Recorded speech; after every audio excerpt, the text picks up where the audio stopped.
Hello friends, जय श्री कृष्ण। स्वागत है मारी YouTube channel cooking with Hiru में। आज आप बनावीशुं एक नवो नास्तो, घऊनो नास्तो। आने तमे घऊना ठोठा अथवा तो बाफेला घऊनी घूघरीनो नास्तो अथवा तो घूघरीनो चेवड़ो पण तमे कही सको छो। अने आने आपणे बाफेला घऊमांथी बनाववाना छीए। तो चालो आपणे बनावीए। एना माटे आ घऊं पलाळीने राखेला छे। 7 થી 8 કલાક માટે ઘઉં પલાળીને રાખેલા છે। ઘઉંને એકદમ સાફ કરીને પછી પાણીની ધોઈને પલાળીને રાખેલા છે। હવે આપણે આ ઘઉંને બાફી લેશું।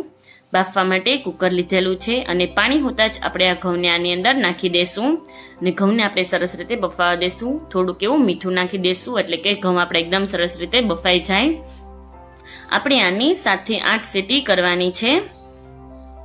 સરસ રીતે કુકરનું ઢાંકણું બંધ કરી દેશું અને હવે આપણે આને ગેસ ઉપર મૂકી દઈશું। ત્યાં લગી આપણે જોઈ લઈએ ડુંગળી, ટમેટા, લીલા મરચાં, ગાર્નિશિંગ માટે સેવ અને આ લસણની કળિયું છે 8 થી 10 લીધેલી છે અને ઝીણી ઝીણી કટિંગ કરેલી છે અને કોથમીર લીધી છે। તમે જોઈ શકો છો કે ઘઉં આપણા એકદમ સરસ રીતે થઈ ગયા છે, બફાઈ ગયા છે। મેં આની 8 થી 10 સીટી કરી હતી, એટલી વારમાં ઘઉં મારા સરસ રીતે એકદમ બફાઈને તૈયાર થઈ ગયા છે। આવી રીતે આંગળીની મદદથી તમે પેચો તો ઘઉં આપણો પેચાઈ જાય એ રીતે બાફવાના છે। હવે આપણે એને વઘાર કરશું। વઘાર માટે થોડુંક તેલ લેશું।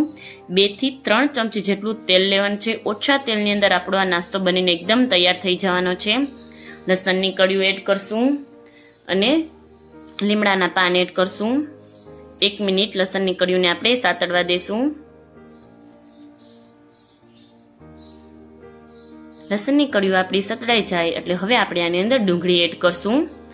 મેં 1 મોટી ડુંગળી લીધી હતી અને એને આવી રીતે ઝીણી ઝીણી સુધારી લીધેલી છે અને હવે આપણે ડુંગળીને 1 થી 2 મિનિટ માટે ચોળવી લઈશું સરસ રીતે, કે ડુંગળીનું જે કાચું પણ હોય છે એ દૂર થઈ જાય ત્યાં લગી જ આપણે આને ચોળવાનું છે।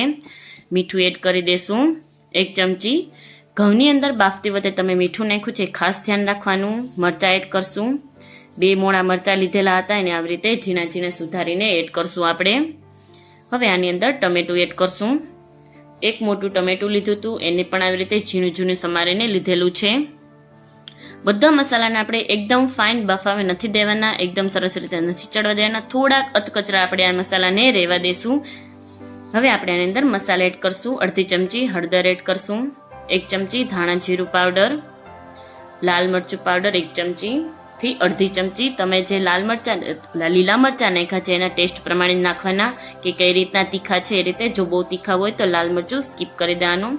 સરસ રીતે આપણે બધા મસાલા મિક્સ કરી દઈશું। તમે જોઈ શકો છો કે એકદમ ઓઇલ ફ્રી આપણો મસાલો બનીને તૈયાર થયો છે। લીંબુ એડ કરશું અને 1 ચમચી ખાંડ એડ કરશું, ખાટો મીઠો ટેસ્ટ આવે એટલે। સરસ રીતે આપણે આને મિક્સ કરી દઈશું અને હવે આપણે આ જે ઘઉં છે એની અંદરનું પાણી બધું કાઢીને રાખી દીધું છે અને હવે આપણે ઘઉંને આની અંદર નાખી દઈશું। થોડા ઘઉં બચાવીને રાખું છું, જો મસાલો વધારે લાગે તો ઘઉં આપણે ઉપરથી નાખી દઈશું। સરસ રીતે મિક્સ કરી દઈશું। તો ઘઉંનો ચેવડો આપણો એકદમ બનીને તૈયાર થઈ ગયો છે। તો આને તમે ઘઉંના ઠોઠા પણ કહી શકો છો। તુવેરના ઠોઠા તો તમે ઘરે ખાતા જ હોવો છો, પણ આજે તમે આ ઘઉંના ઠોઠા બનાવો જે ખાવામાં ખૂબ જ મજા આવે છે ને એકદમ ટેસ્ટી છે ને હેલ્ધી પણ છે। ઉપરથી કોથમીરનું ગાર્નિશિંગ કરશું અને આપણો ઘઉંનો ચેવડો એકદમ બનીને તૈયાર થઈ ગયો છે। હવે આપણે આને સર્વિંગ બાઉલની અંદર કાઢી લેશું।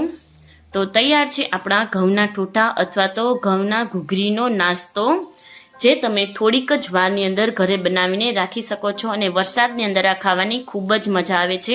જો તમને મારી રેસીપી પસંદ આવતી હોય તો મારી ચેનલને લાઇક કરજો, શેર કરજો, સબસ્ક્રાઇબ કરજો અને બેલ આઇકન દબાવવાનું ના ભૂલતા કે જેથી કરીને નવી નોટિફિકેશન મળતી રહે। અને ઉપરથી આપણે ગાર્નિશિંગ માટે સેવ એડ કરશું, તમે કાચી ડુંગળી પણ લઈ શકો છો। તો તૈયાર છે આપણો ઘઉંનો નાસ્તો જે એકદમ નવો છે અને યુનિક છે। તમે ઘરે જરૂરથી ટ્રાય કરજો અને તમે મને કમેન્ટમાં જરૂરથી કરજો તે તમને આ ઘઉંના ઠોઠા કેવા લાગ્યા। Bye bye friends, thank you friends, મળીએ આપણે એક નવા વિડીયો સાથે।